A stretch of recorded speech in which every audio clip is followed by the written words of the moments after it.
Queridos, bom sábado. Todos sejam bem-vindos à casa do nosso Deus. Você que é membro dessa igreja, você que é um amigo adventista que vem de uma outra igreja adventista, está conosco também, seja bem-vindo. Você que é um amigo convidado, mas com certeza você já faz parte dessa família. Nós estamos muito felizes com a sua presença e Deus muito mais ainda. Me sinto realmente em casa. Sem demagogia nenhuma, irmãos. De todos os distritos que eu já passei, comecei como capelão no Grão-Pará, 3 anos, distrito Marco II, 3 anos com vocês, 1 ano em Coraci e agora em um ano, distrito da Marambaia. E aqui realmente que eu me senti muito amado, respeitado também como pastor, mesmo nos momentos mais difíceis. Eu lembro, o primeiro dia que eu cheguei aqui, a irmã Dalva, ela me cumprimentou e falou, nunca esqueci dessas palavras, ela falou assim, o senhor vai ser muito amado aqui, pastor. E eu quase falei para ela, eu espero que a senhora seja uma profetisa. Mas, de fato, ela foi. E eu agradeço muito o carinho e o convite. Não me sinto digno de estar nesse momento aqui, compartilhando a palavra de Deus, porque tantos pastores experientes que passaram por aqui, um dos que agora acabou de falar, pastor Pedro, né? Acabei de conhecer, muito prazer, pastor Pedro. Tantos pastores poderiam estar hoje compartilhando a palavra de Deus. E eu fui convidado, eu primeiro agradeço a Deus, segundo o convite da igreja. E o que nos consola é que o Espírito Santo é o mesmo. Independentemente de quem fosse pregar, o Espírito Santo é quem vai falar conosco. Pastor Nilson, ele não está no momento, porque foi um acordo que nós fizemos. Para eu estar aqui, ele precisava me substituir onde eu estaria. Que é a Igreja da Mata, e lá também vai ter batismo, ele atendeu prontamente o convite. Então ele, com a sua esposa, está me atendendo lá para substituir minha esposa na Igreja do Maranata. Eu acredito que em algum momento aqui da celebração ele vai estar conosco, mas apenas para dar um feedback para a igreja que o pastor Nilson está trocando comigo para a gente ter essa oportunidade com vocês. Queridos, depois de 2 anos, voltamos. É um prazer, uma alegria, é dia de festa, é dia do Senhor, e nós estamos completando 33 anos, é isso, irmão Nonato?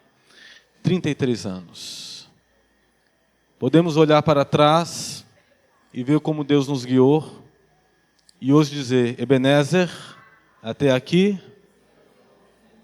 nos ajudou o Senhor. Mas também esses 33 anos é um momento de reflexão. Nós precisamos parar, pensar e refletir. No que, pastor? Pastor Nilson está deixando um grande legado. Eu, quando saí daqui, a igreja na estrutura física era outra. Nós sonhávamos ainda na comissão, era um embrião esse sonho, mas hoje eu vejo esse sonho se transformou numa realidade. A igreja, estruturalmente, fisicamente falando, está transformada. Muito bonita por dentro. Não sabia que tinha sido feita a fachada, vi agora quando eu cheguei. Mas eu quero dizer para vocês o seguinte, irmãos. Tudo isso aqui, bonito, confortável, não é para nenhum de nós. Não, pastor, não.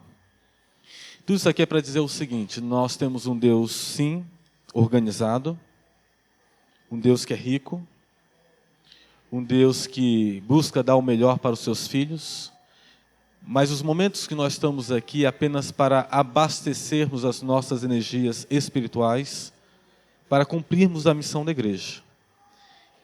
Tudo isso aqui é para atingir um objetivo missionário, para que as pessoas que ainda não conhecem a verdade, ao adentrar a igreja, tenham essa impressão do Deus vivo que nós servimos.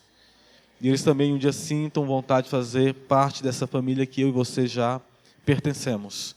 Isso aqui tem tudo um objetivo missionário.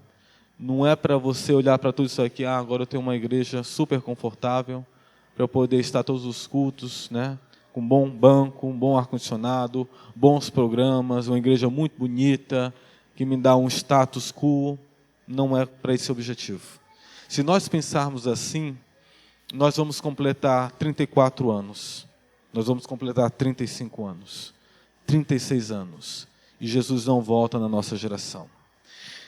Se o nosso Deus pudesse falar neste momento para mim e para você, Ele falaria o seguinte, igreja, minha igreja da Cidade Nova, estou também feliz com vocês, feliz por todas essas realizações, mas o desejo de Deus é que no 34º ano nós venhamos comemorar lá no céu.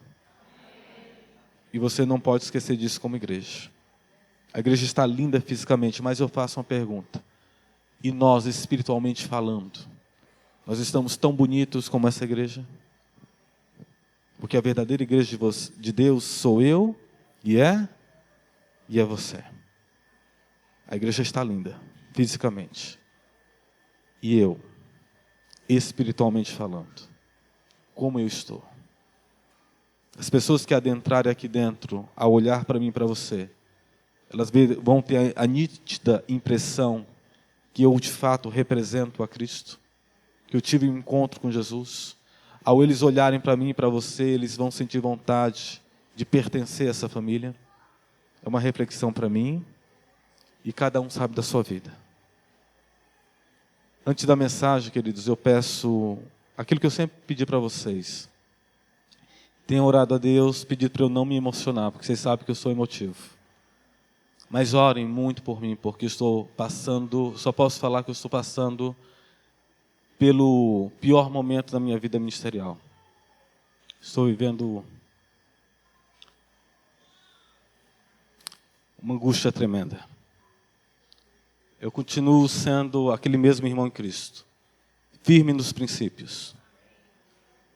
Mas a gente sabe que essa firmeza nos princípios exige um preço a pagar. E nós estamos pagando um preço altíssimo. Eu e a minha família. A administração votou, vamos continuar no Distrito da Marambaia. Estou avançando pela fé, irmãos. Humanamente, eu não vejo estruturas para continuar. Mas eu confio em Deus. Esse Deus, Ele renova todas as coisas. Apenas ore pelo seu irmão. Preciso de muita oração. Vamos ao que importa. Abra sua Bíblia em Jonas. Jonas capítulo 4. Primeiro sábado do mês nós, como igreja, separamos para meditarmos em temas missionários, temas que nos voltam a lembrar qual é o nosso objetivo como igreja de Deus neste mundo. Deus nos chamou como seus filhos para proclamarmos as suas verdades. Em Jonas capítulo 4. Vamos ler a partir do versículo 1.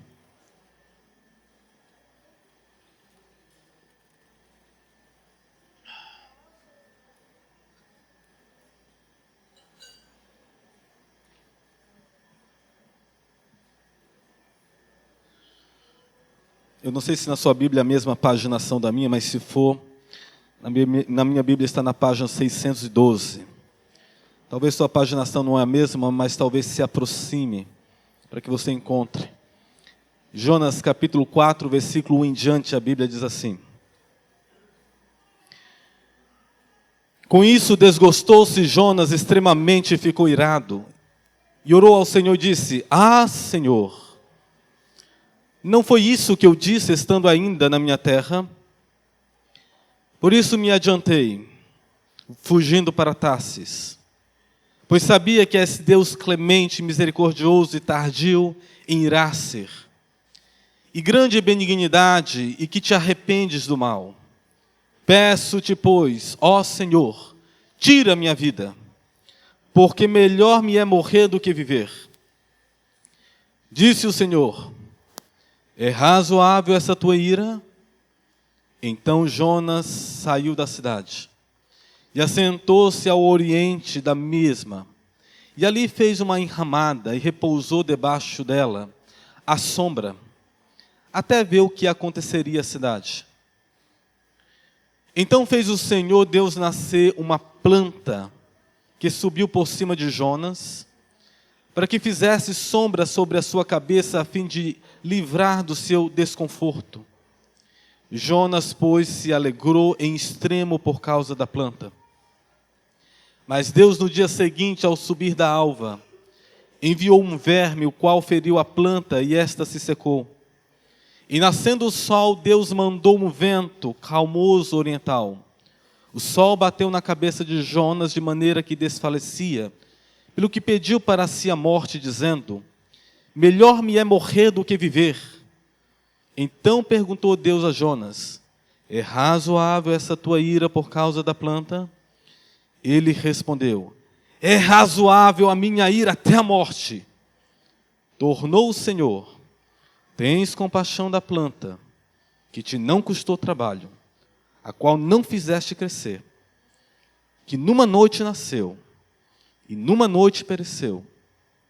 E não hei de eu ter compaixão da grande cidade de Nínive, em que há mais de 120 mil pessoas que não sabem discernir entre a mão direita e a mão esquerda, e também muitos animais? Nós conhecemos bem a história de Jonas. Jonas era um profeta. Deus chamou Jonas em um determinado momento para trazer um alerta para Nínive. Nínive era a capital da Síria, uma das maiores potências políticas, militares do mundo naquela época. E nós sabemos que Jonas, a princípio, no chamado de Deus, ele tentou fugir do chamado de Deus. Ele tinha que ir para Nínive e tomou um barco para ir para Tarsis. Veio uma grande tempestade, Jonas estava dormindo, até que ele despertou. Os marinheiros desesperados, já tinham jogado tantas coisas fora do barco, e o barco iria afundar, a tempestade não acalmava. E eles clamando aos seus deuses, e Jonas falou: olha, não adianta nada disso aí que vocês estão fazendo, porque o culpado de toda essa situação sou eu. Deus me chamou para um determinado lugar, eu não estou indo para um outro lugar, e a solução é o seguinte: me joga ao mar e o problema vai ser resolvido. E aqueles homens temiam mais a Deus do que Jonas naquele momento. E antes de jogar Jonas ao mar, eles oraram ao Deus do céu e falaram: Senhor, nos perdoe pelo sangue desse homem, nós somos inocentes. Mas se ele está falando que o culpado é ele, vamos lançar ao mar. E lançaram. E o mar se acalmou. Deus envia um grande peixe, viu, crianças? Que a Bíblia não diz que é uma baleia. A Bíblia diz apenas que era um grande. Talvez exista um peixe maior do que a baleia, nós não sabemos. Há tantos mistérios nas profundezas do mar e nesse mundo que nós não sabemos. Então, viu, professores, quando você for ensinar lá na classe das crianças, não diga que foi uma baleia. Foi um grande. Assim também quando na historinha de Saulo, né? Saulo caiu do cavalo. A Bíblia não fala que era um cavalo, não fala que era um camelo, não fala que é um jumento. Fala que apenas ele caiu de um animal que estava transportando ele. Poderia ter sido um cavalo, pastor? Poderia. Camelo? Poderia. Mas a Bíblia não diz que animal era. Diz que apenas caiu. São detalhes que às vezes a gente não presta atenção, acaba cucando na cabeça das crianças, a gente vai repetindo isso aqui como se fosse uma verdade. E lá no ventre desse grande peixe, Jonas orou, se arrependeu. Deus deu ordem ao peixe, o peixe foi lá, levou Jonas exatamente para a capital da Síria, e ali o peixe vomitou Jonas, e ele saiu para cumprir a missão. E Jonas, se hoje fosse colocado, quem sabe, na obra, ele seria condecorado. Quem sabe receberia um terno novo. Falando em terno novo, obrigado pelo presente que eu recebi quando fui embora daqui. Até hoje é o terno que eu mais tenho estima. Caiu muito bem. O Nascimento se encarregou na época lá de escolher. Bom gosto, viu, Nascimento? Tanto a cor, o tamanho, deu certinho. Mas Jonas, ele simplesmente se irritou, se irou. Por quê? Uma capital inteira se converteu a Deus. Imagine isso. Imagine se eu, como pastor, saio pregando na grande Belém e todos os indivíduos, desde o prefeito, do governador, todos se arrependem a Deus. E no final eu falasse: Senhor, eu sabia que o Senhor é assim, misericordioso, o Senhor ama perdoar. Olha aí, eu sabia que o Senhor não ia cumprir a sua palavra, porque a mensagem de Jonas era muito simples. Ele falava o seguinte: olha, ainda 40 dias e Nínive será o quê? Destruída. Vai descer fogo do céu, assim como aconteceu na época de Sodoma e Gomorra, que os moradores daquela terra eram totalmente impenitentes, promíscuos, cheios de pecado, não se arrependiam, e assim como desceu fogo lá de Sodoma e Gomorra, vai cair sobre vocês. Contagem regressiva para vocês. 40 dias e vocês vão ser destruídos. Quem sabe lá no fundo Jonas não cria que o povo de Nínive fosse se arrepender, porque a maldade daquele povo era tremenda, irmãos e queridos amigos. Eu vou apenas tentar contextualizar um pouco o que era o povo de Nínive, os assírios, e tentar ser cuidadoso com minhas palavras por causa das crianças. Os assírios, irmãos, quando eles conquistavam uma cidade, um país, uma capital, eles eram altamente cruéis. E com essa crueldade eles tentavam impor medo para que a nação conquistada, o país conquistado, a capital conquistada, ela ficasse tão amedrontada que eles não tivessem capacidade psicológica para se reerguer e tentar reconquistar a sua independência. Então o que eles faziam? Eles pegavam muitas vezes os reis desses países, colocavam uma argola aqui no nariz da pessoa. Tem hoje o jovem não gosta de usar um pince, e o jovem não gosta de colocar também uma argola aqui, um pince no nariz. Querido jovem, usar pince no nariz naquela época era sinal de escravidão. Só os escravos eram marcados. O jovem não gosta de ser tatuado? Pois é, a tatuagem da época, eles, que nem com um animal, né? Mas esquentava lá o ferro e esse ferro boi, para dizer, esse boi me pertence. A marca no corpo, a Bíblia, a palavra de Deus fala que é pecado. Nós não podemos marcar o nosso corpo. Na Bíblia não existe a palavra tatuagem, existe marcar o corpo. E hoje, quando nós marcamos o corpo, nós estamos dizendo que somos escravos também. Do quê? Do pecado. Geralmente se colocava também naquela época argola aqui no nariz do boi, amarrava-se uma corda para dominar um animal grande, poderoso, forte, porque isso aqui é uma parte muito sensível.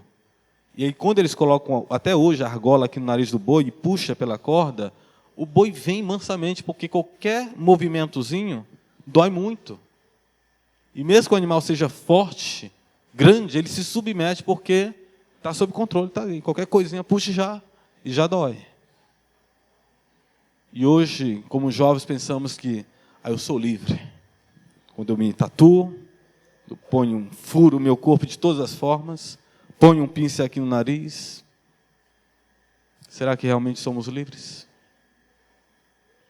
Eles pegavam os reis, faziam como faziam com os animais, furavam aqui o nariz, amarravam uma corda, uma corrente, e aqueles reis, eles eram humilhados, eram levados dessa forma como se fosse um animal, aí lá no camelo, na outra ponta da corda, soldado, o general trazia aquele rei com as mãos amarradas, e não era ao passo que a pessoa aguentava caminhar ali no deserto, no sol quente, não, era no passo do animal.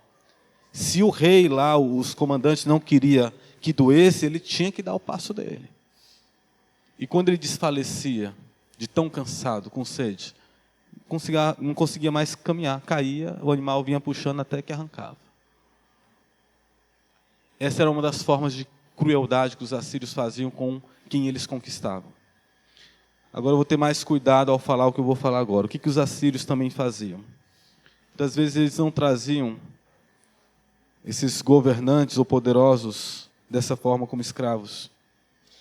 Quando a cidade resistia muito para não ser conquistada, quando eles conquistavam, os assírios foram os primeiros que criaram a chamada a cruz. Só que a cruz dos assírios era apenas uma estaca. Os romanos, que foi depois que criaram o negócio de atravessar essa estaca para poder crucificar a pessoa.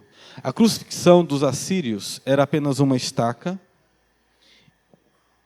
uma ponta pontiaguda para fincar na terra e a outra ponta pontiaguda, porque eles pegavam aquelas pessoas, faziam é como se fosse uma cerca que eles faziam na entrada da cidade, para que quem chegasse visse que os assírios tinham conquistado.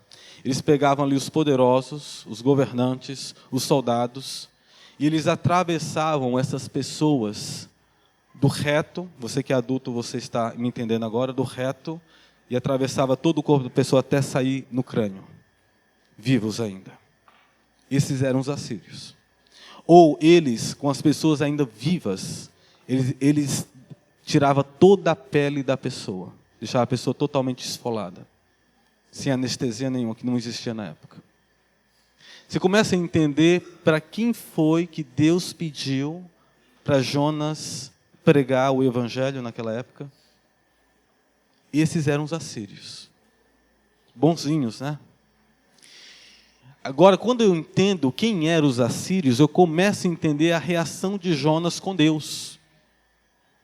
Por que Jonas ficou tão irritado e chateado com Deus quando termina ali o prazo dos 40 dias, eles, ninivitas, eles se arrependem e não desce fogo do céu? Porque o desejo de Jonas, que aquele povo era um povo tão ruim, irmãos, tão ruim, que o desejo de Jonas, quando Deus falou, olha, em 40 dias eu vou destruir esse povo, Jonas estava torcendo mesmo para cair fogo do céu e destruir, porque era um povo que na concepção dele não, esse povo não presta, Senhor, esse povo realmente tem que sumir da face da terra. Esse povo é um povo muito ruim, muito cruel. E o povo de Deus nessa época estava subjugado pelos assírios. Então seria uma forma até do povo de Deus também ser liberto do jugo dos assírios. O povo de Deus pagava impostos para os assírios, porque tinha sido conquistado.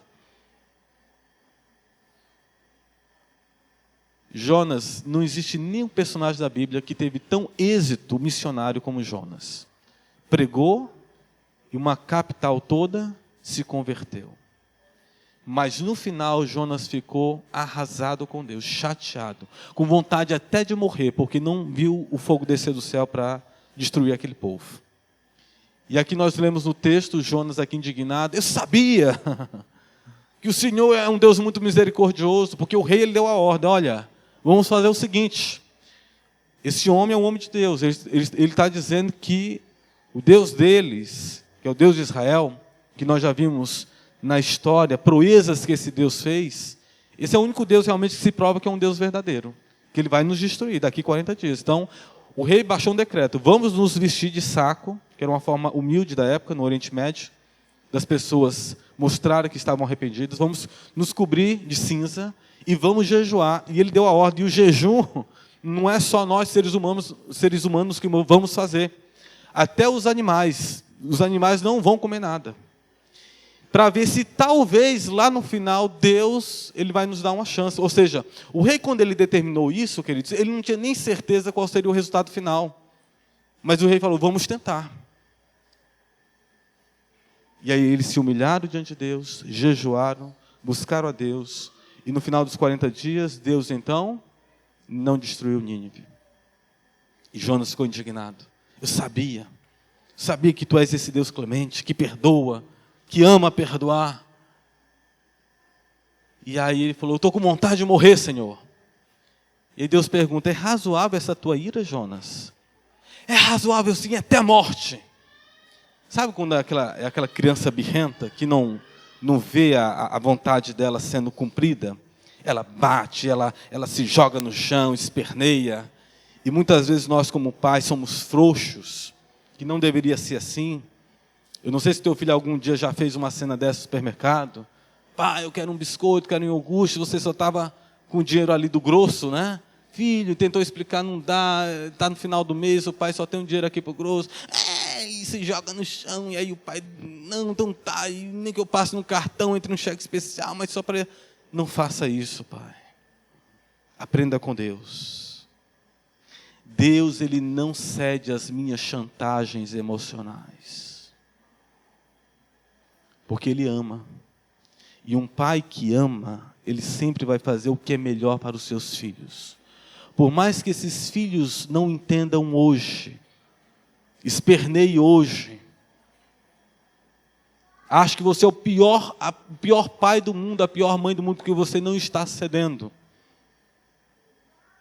Faça o que é correto. Porque você já trilhou esse caminho, você conhece esse caminho. Muitas vezes eu falo para a igreja também, meu papel como pastor também, muitas vezes, é de um pai espiritual. E um pai espiritual muitas vezes vai tomar decisões que muitas vezes as ovelhas não vão entender.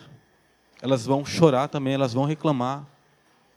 Elas vão achar que você é um pai espiritual ruim, que é severo.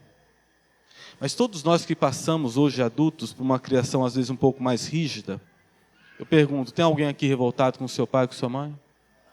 Quem sabe até lá na época você sentiu vontade até de matar seu pai e sua mãe. Mas hoje qual é a tua mentalidade? Pai, mãe, eu te agradeço porque você de fato me amou. Você foi firme. Na época eu não entendia, hoje eu entendo. Te agradeço porque você não cedeu às minhas chantagens emocionais. E é por isso que hoje eu sou o adulto que eu sou. Só que hoje, irmãos, nós estamos vivendo uma geração de pais que quer ser o amiguinho do seu filho. Não estou falando que você não deve ser o amigo do seu filho. Você deve ser o amigo e amiga da sua filha ou do seu filho. Mas Deus te colocou como Deus para eles. Você é Deus para eles. É você que sabe o que é bom para eles. Não é eles que sabem o que é bom para eles. Se eles soubessem o que é bom para eles, Deus não teria colocado você como pai, como mãe. Você precisa reassumir o posto que Deus te colocou. Se você perdeu um pouco as rédeas. Clame a Deus, Senhor, me devolve a autoridade. Que muitas vezes, por falta de orientação, eu me perdi pelo caminho. E Deus vai te entregar novamente essa autoridade. Porque Deus te colocou ali para você conduzir, dar o norte, dar a direção. E muitas vezes, quando os filhos estão dando problemas para cada um de nós, é porque nós perdemos esse norte de dar a direção para eles. E aí eles vão dando problemas, chega problemas da escola, é como um grito de desespero deles. Você consegue agora me perceber? Você consegue ter um tempo para mim? Você consegue agora me notar? O que os teus filhos estão precisando não é de mais calça da moda, tênis da moda, aquela viagem, ou tudo aquilo que você um dia nunca teve. Que é isso que a gente pensa, que ser um bom pai, uma boa mãe, hoje é isso. É dar tudo que eu nunca tive para o meu filho. É você dar o que você teve. O que você teve? Teve muito não. Eu lembro que eu já falei isso aqui na época que eu era pastor aqui. Mas estou repetindo. É falar muito não. É fazer ele entender o valor do dinheiro. Que é suado. Você hoje se esforça, tenta dar até o que você não pode dar para você, para no final ele ainda dizer que você, porque não é dessa marca, você não é um bom pai, você não é uma boa mãe, e depois você fica lá se cobrando no relento da noite, chorando com Deus. Senhor, o que eu ainda devo fazer para o meu filho me reconhecer como um bom pai, uma boa mãe? Dê aquilo que você teve, dificuldades, muitos nãos, para ele saber valorizar. É por isso que essa geração é uma geração ingrata. Não te respeita. Você chama, não responde como a gente responde. Senhor, senhora, quer? Foi. Seja a hora de ir embora dessa casa. Vai, filhinho. Vai embora de casa. Sabia, querido jovem adolescente, lá na casa desse teu amigo, da tua amiga que tu valoriza tanto, lá não vai ter a roupinha passada como você tem em casa, não. Lá não vai ter a comidinha preparada na hora que você tem em casa, não. Lá eles não vão pagar a tua escola, não. Então fale assim, pai, vai. Vê se tu aguenta um dia lá fora, 2 dias. Vai. Dê aquilo que você teve. Seja firme. Mostre a direção. Dê o norte. Pare de ficar bajulando teus filhos. É eles que têm que se submeter a você, não é você a eles. Um dia, quando Jesus voltar, irmãos, ele vai perguntar: onde estão os nossos filhos? Ele não vai perguntar se você deu a melhor calça, o melhor vestido, o melhor plano de saúde. Tudo isso é nosso dever. Mas, acima de tudo, a gente precisa dar moral, caráter, direção. E Deus quer ouvir de cada um de nós. Aqui estão os nossos filhos, Senhor. Deus espera ouvir isso de você. E Jonas estava como essa criança birrenta. Estou zangado até a morte. Quero morrer. Aí eu fico vendo Deus ali como um pai. Tá bom. Deus fica em silêncio. Aí o que ele faz? Ele pensa assim, não, a minha birra com Deus vai fazer Deus mudar de ideia. E como é que eu provo isso? Você continua lendo o texto, diz que ele se retirou, foi para o alto de um monte, e ali ele faz uma arquibancada para ele.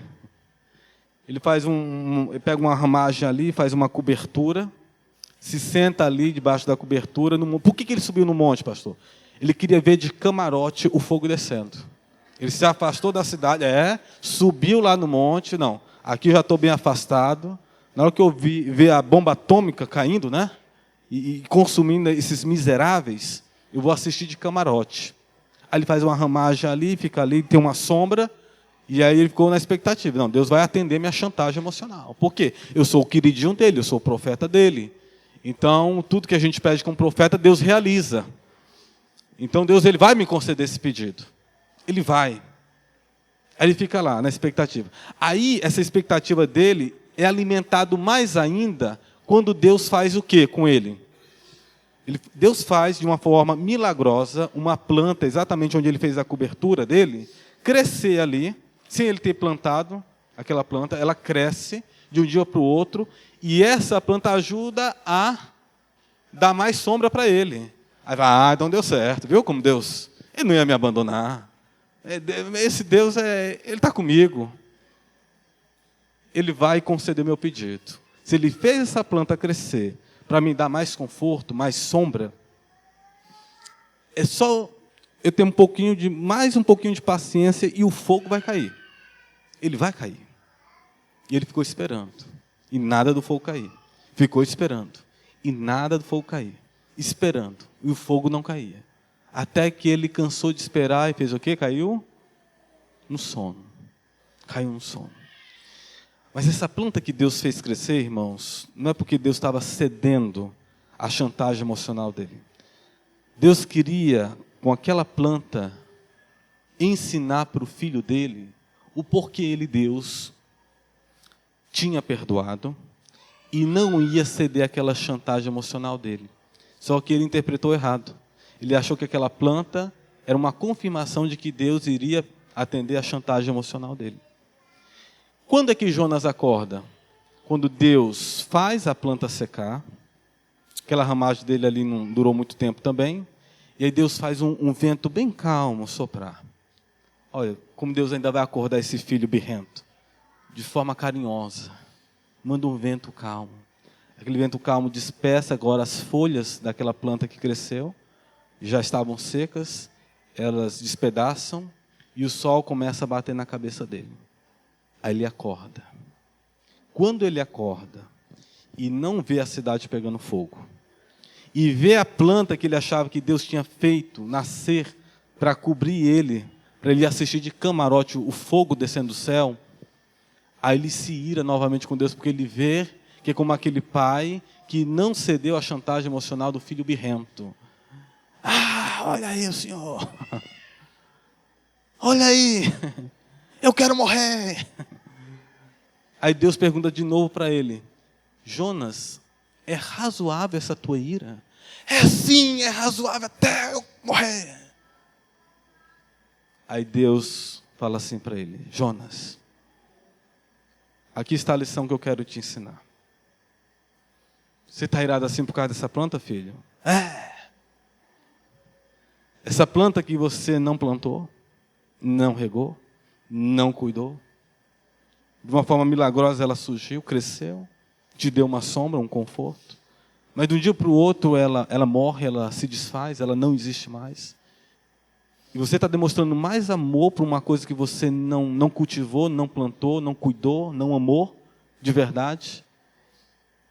E eu, Jonas, que sou pai teu, mas não se esqueça, porque o nosso problema como cristãos, irmãos, é o seguinte: quando as pessoas nos ferem, nos machucam, eu penso assim, não, só eu mereço o perdão de Deus. Quando Deus me perdoa, quando o irmão lá me perdoa, eu me vejo muito merecedor. Não, porque eu também, eu sou pastor, não, eu sou o ancião, não, eu sou o líder e tal, não, eu tenho tanto tempo de igreja, então eu acho que eu sou merecedor de alguma coisa. Você não é merecedor de nada, eu não mereço nada, você só ainda está vivo, eu só ainda estou vivo, você só ainda está casado, só tem a família que você tem, só tem o trabalho que você tem, você só é quem você é porque Deus tem misericórdia de nós. Você entende isso? Você entende isso? Mas a gente tem às vezes essa mania de pensar, não, eu mereço. E essa visão fica mais concreta que quando o outro irmão me ofende, me machuca, me trai, eu quero que Deus desça fogo e consuma ele. Porque ele é um miserável de um pecador. Agora faz uma retrospectiva. Quanto você já não errou lá no passado? E Deus te perdoou. E Deus me perdoou. Irmãos, Da mesma forma que Deus quer me salvar, Ele quer salvar aquela outra pessoa que tem te ferido, tem te machucado, tem te magoado. Quem é que tem te ferido tanto? Quem é que tem te magoado tanto? Recentemente você foi traído por alguém? Você foi apunhalado pelas costas? As pessoas estão matando a tua moral? Estão ferindo o teu caráter? Estão te acusando de coisas que você não fez? Não dá um sentimento ruim? Não vem aquela raiva? Aquela vontade de guardar um ódio, um rancor? Deus está dizendo para mim e para você nessa manhã, como disse para Jonas: filho, assim como você é especial para mim, assim como eu quero te salvar, eu quero salvar essas pessoas também, porque fui eu que criei elas. Eu as amo, por mais corruptas, pecadoras que sejam. E Deus fala: não teria eu também, Jonas, misericórdia? E aí Deus fala aqui, olha, Ele dá até números. Não teria eu misericórdia de quantas pessoas aqui que Deus fala? 120 mil pessoas que não sabem discernir entre a mão direita e a mão. Alguns teólogos, ou a maioria deles, dizem o seguinte, que essa terminologia que Deus usa, que não sabe discernir entre a mão direita e a mão esquerda, Deus não estava falando o total da população da capital de Nínive.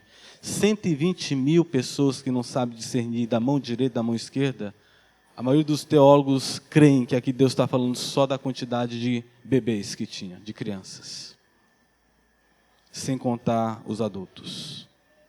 E Deus ainda acrescenta, e tantos animais. E tantos animais. E o livro de Jonas termina com a pergunta de Deus. O livro de Jonas não dá um retorno de qual foi a resposta de Jonas, a reflexão de Jonas, a conclusão de Jonas. Eu quero concluir essa mensagem nesta manhã, dizendo para você e para mim, o que tem a ver a mensagem de Jonas comigo hoje, pastor? Nós também estamos em uma grande capital. Belém é uma grande capital. A grande Belém é uma grande capital. Também poderia dizer que a grande Belém, como Nínive, também é uma capital muito corrupta, muito pecadora, muito promíscua. Principalmente as capitais que ficam, irmãos, em beira de mar, de rio, é onde o pecado mais se concentra. Chega muitas drogas, tem muita prostituição. Mas o mesmo Deus que quis salvar a capital de Nínive, Ele está dizendo para mim e para você hoje, eu quero salvar Belém. E quem são os Jonas de hoje? Nós somos os Jonas de Deus de hoje. Sabe qual é o nosso maior desafio? Não é pregar o Evangelho. Quando a gente fala pregar o Evangelho a todo mundo, a gente pensa assim, não. Pregar o Evangelho no mundo inteiro é pregar, já vem nossa concepção, pessoas que eu conheço, que eu amo, que eu me dou bem. O nosso maior desafio, irmãos, não é pregar o Evangelho para quem a gente conhece, para quem a gente ama, para quem a gente se dá bem. O mesmo chamado que Deus fez para Jonas, Ele está fazendo para mim hoje também. Ele quer salvar aquela pessoa que tem te perseguido, que tem te maltratado. Comece agora a pensar naquela pessoa lá no trabalho que tem puxado o teu tapete. Deus quer salvar aquela pessoa. E sabe quem Ele quer usar, Deus? Exatamente, é você. Sabe aquele parente que vive falando mal de você? Você nunca pregou o Evangelho para ele? Deus quer usar você para alcançar esse teu parente. Sabe aquele vizinho que tem birrado contigo? Tem botado lixo na tua porta, não sei. Botou já o carro na entrada da tua garagem para alguma situação que já houve. Deus quer usar você para alcançar aquele vizinho que tem te perseguido, que te odeia. Porque às vezes o problema não é eu que tenho problema com essa pessoa. Às vezes é a pessoa que de graça não gosta de mim. Pastor, eu tenho que pregar o Evangelho para essa pessoa? Tem. Assim como Deus chamou Jonas, está chamando a mim e a você. para salvar as pessoas, não só aquelas que nós amamos, não só aquelas que a gente se dá bem, não só aquelas que vão com a minha cara, mas eu preciso alcançar essas pessoas que também não gostam de mim, que não me ama, que me persegue, que tem falado mal de mim. Pastor, eu vejo que isso é impossível. Jonas também achava impossível. Eu não sei como é que Deus vai te usar. Eu não sei como é que Deus vai te aproximar com essa pessoa. Mas eu sei de uma coisa. Se você nessa manhã tomar a decisão, Senhor, eu não sei como o Senhor vai fazer isso, mas eu quero me colocar à disposição do Senhor, para que o Senhor me use de alguma forma, para salvar não só aqueles que me amam ou que eu gosto, mas aqueles que têm me perseguido e que têm me odiado. Faz um milagre na minha vida.